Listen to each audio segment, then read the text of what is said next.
12월 25일 크리스마스는 근거가 없는 날이라고요? 성경 역사를 보게 되면 솔로몬 이후 선민 이스라엘은 남유다와 북이스라엘 두 나라로 분단됩니다.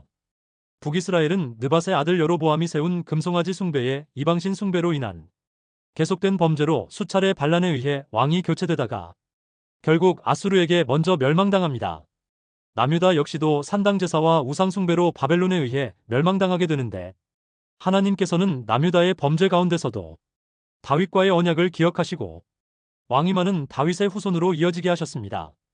요시야 왕의 뒤를 이어 그의 아들들이 유다의 왕으로 세워지게 되는데, 첫째 아들인 여호아스는 하나님께 범죄하다가 애굽 왕 느고에 의해 포로로 잡혀가 죽게 되고, 둘째 아들인 여호야김이 애굽에 의해 세워지게 되는데 그 또한 범죄하자 바벨론 왕 느부갓네살의 침공으로 여호야김의 아들인 여호야긴이 왕으로 세워지게 됩니다. 그러나 그도 하나님 앞에 범죄함으로 왕이 된 지 3개월 만에 모친과 시종들과 함께 바벨론에 사로잡혀가게 됩니다. 그리고 그를 대신하여 시드기야가 왕으로 세워지게 되지만, 바벨론에 항복하여 바벨론을 섬기는 것이 하나님의 뜻이라는 예레미야의 경고를 듣지 않고 바벨론의 반기를 들다가 결국 죽임을 당하게 되고, 바벨론에 의해 남유다는 완전히 멸망을 당하게 됩니다. 이러한 상황에서 다윗의 왕권은 완전히 무너진 것처럼 보이지만 놀라운 반전이 있습니다. 바로 바벨론에 사로잡혀갔던 여호야긴이 마태복음의 족보에 기록되어 있는 것입니다. 바벨론으로 사로잡혀갈 때에 요시야는 여고냐와 그의 형제들을 낳으니라.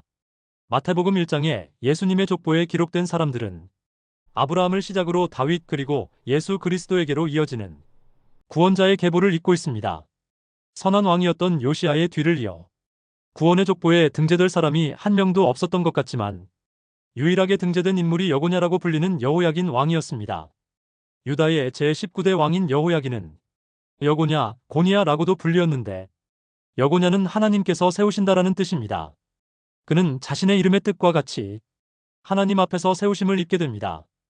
예레미야 52장 31절, 유다 왕 여호야긴이 사로잡혀간 지 37년 곧 바벨론의 에윌므로닥 왕의 즉위 원년 12째 달 25째 날 그가 유다의 여호야긴 왕의 머리를 들어주었고 감옥에서 풀어주었더라.